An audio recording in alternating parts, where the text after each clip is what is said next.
variation to how they want to play around. In fact, this is a very adaptable comp as to how Vexana will want to play into the opponent's hands.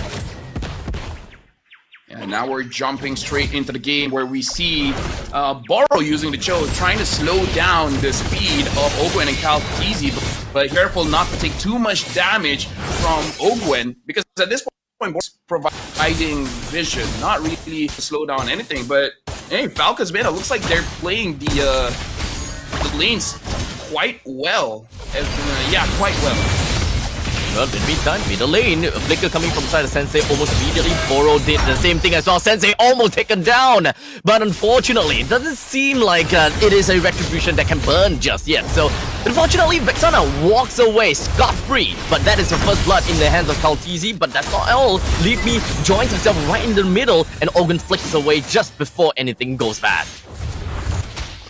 Honestly, if FALCONS from the Philippines, they could take more free mid-shield there, I would be so surprised at what FALCONS MENA is doing. But so far, even though the mid got sacrificed, Borrow got sacrificed, Leave Me is trying to fight farm with farm against Calteezy by invading the jungle. I'm not so sure whether he got it or not. Looking at the emblems now, I feel like everything looks good. But Jawhead? Oh, good. Okay, hold on. Oh! It's gonna be fine. Calteezy with small little pokes on the Borrow. So with 1 minute and 50 seconds in, I think that the game is still not too bad, not too shabby. FALCONS MENA still playing along their own game.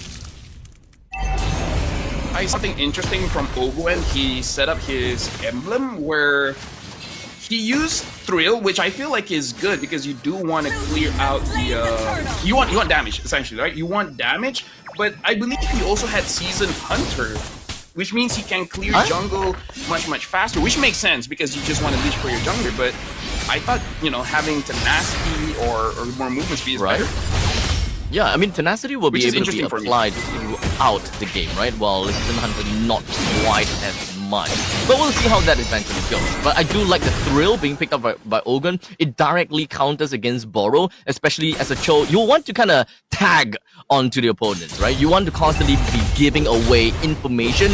And just from the fact that the Smart Missiles plus the Thrill just deal so much base damage, the Cho can't even get close anymore.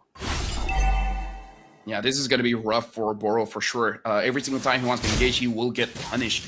But yeah, I haven't played a lot of Jawhead Roam, so maybe Season Hunter is the correct emblem set. And if this is something new that Ogwen is trying, we do have to look at it. If this will be the meta moving forward. Team FALCONS MENA for now haven't had any advantage so far with Leave Me on that Nolan. So it looks like they just want to fight for the turtle, but I'm not so sure, like, can they actually get an advantage that Leave Me tries to engage? It looks like he's going to get punished. Ogwen gets a kill, and Ogwen gets kicked by Borrow, but Borrow is able to kill there, unable to escape, but has to use the flicker, try to run away from Calteezy. Flap is there from behind, and Flap will secure the kill. That's good. Now 3-1, and throughout the entire battle, it does seem. Oh wait, hold on a second. Koba seems like he's not gonna stay alive from the hands of Super Marco. In fact, there's so many battles going all across the board. Team FALCONS from PH is the one that ultimately got most of that trade right.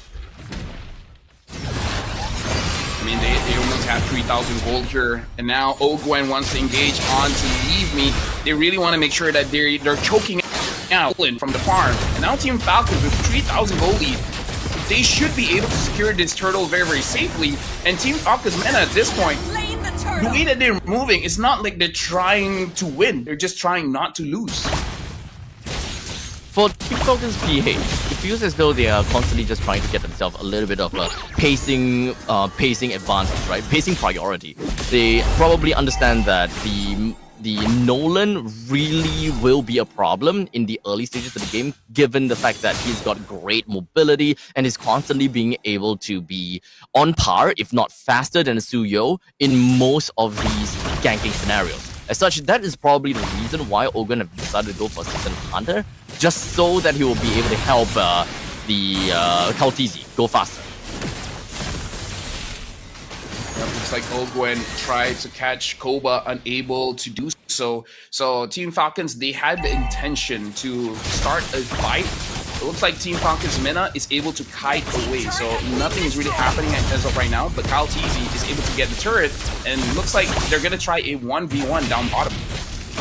You're just gonna be slow but steady kind of race from the side of Falcon PH. At least it is going to be a pretty decent push all the way in. In fact, that is going to be yet another lane of creeps that are just going to be knocking down to the bottom. Should be able to take a half of the HP down, but in the meantime, Avatar the Guardian just going to be connecting down right down, and there's an insane amount of crowd control going on over to the side of Team Falcons PH. FALCONS unfortunately will not be able to stay alive, but Boro hoping that he will be able to kind of sidestep all of these bad impacts, but he still went down. It is a 2-for-2 trade. Yeah, we can see a little bit on the damage that Sensei can provide when FALCONS is using the split. So that is something that we have to keep in the back of our heads. Team Falcons from the Philippines still holding the map very, very strong. Not really giving a lot of advantages to Team Falcons MENA, but we can definitely see Team Falcons MENA, they will try to find any kind of advantage that they can, because so far, only Few and Super Marco hasn't died yet. Everyone else has their own fair share of deaths. Now, they initiate onto Orange Bot. Crazy stuff. I mean, you can definitely see the Few as well as an Ogun. These two paired combination, the throw, the force ejector plus the Sanguine Claws is just absolutely perfect, allowing them to get a very quick kill onto Orange Bob before he even be able to remotely do anything when it comes down to the Avatar Guardian.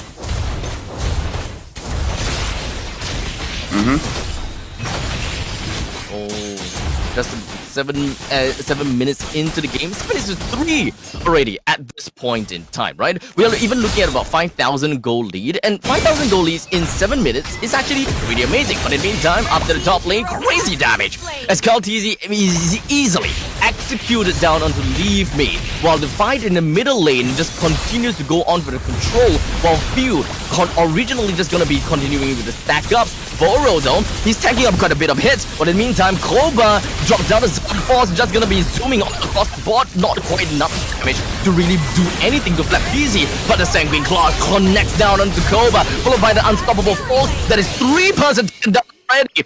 Super Marco throws out the Death Sonata, not quite enough to bring Sensei down just yet. Honestly, that was pretty rough, because we see the Hive using everything that he had in hope that he can at least kill someone. And he couldn't even kill Ogwen, where if we look back into his emblem set, it's all about damage. And now Leave Me has to leave the scene and allow Team Falcons from the Philippines to maintain control over here in mid. Team Falcons MENA, 0-3-1 for the Hive. This is not what they want. But hold on, an engage coming in from Cho. Just gonna be continuing on as Boro just gonna be sidestepping in, and in fact flickers himself away from the Death Sonata as well. But KyleTzy is not done just yet. He went straight in over to Bob, but doesn't seem like he will be able to bring him down as well. But Koba continues on with his resilience as he defended the middle lane first tier defense turret, keeping and making sure that it stays up. I mean, one thing they can say about Koba, man, he's not shying away.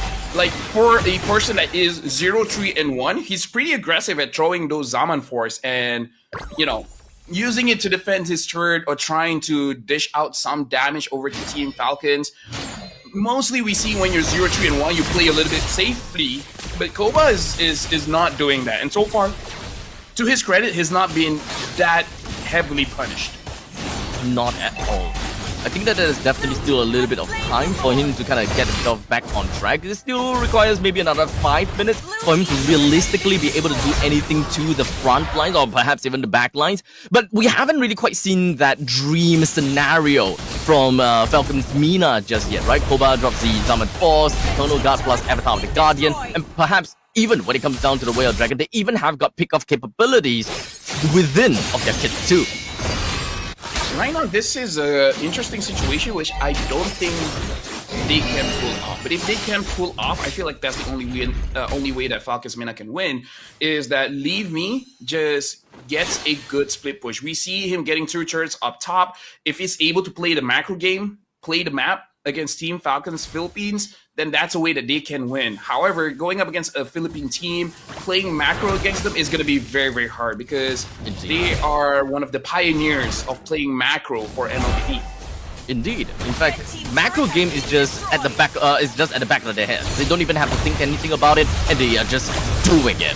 As for now, Team Falcons with 10,000 gold lead. You can see that Leafy is really making his way down to the bottom lane, hoping that he'll be able to do something. But you know, Kaltizi, he knows. He definitely knows. Players from PH, they know exactly what the opponents would be trying to do, and in this case, punishes him. I mean, to be fair, this is what Kyle did on the Nolan many of the times when he had it previous patches ago. And now Team Falcons MENA below, like, the difference is 10,000 at this point. This is going to be very difficult for them to really protect their own base. It's only about 11 minutes of the game, and Team Falcons already have 11,000 gold. That's 1,000 gold per minute, and that's brutal. Then 11 minutes in and 11,000 gold per minute, or rather advantage, is definitely tough. But for now, Koba and Ogun picks a trade 1-for-1, but definitely with Falcons MENA no longer having a Harith, it's gonna be so much tougher for them to play around with no reasonable amount of damage coming in from the back lines. They did lose the inhibitor turret in the top lane though, and might very potentially lose the one in the middle too. As the fight extends, Slapteasy is gonna be taking a couple of shots from the side of Orange Spot, but not quite enough to go down just yet. But in the sidelines, we do have Kaltizi just gonna be sliding right in and constantly just pummeling onto the side of Falcons MENA, leaving Koba the only one remaining. He drops his Zaman Force in hopes that he'll be able to do something, but let's be honest here, he gotta do something or he's just gonna go back to the fountain and do absolutely nothing. I mean, here's the thing, man. Here's the thing. They had the right idea. They just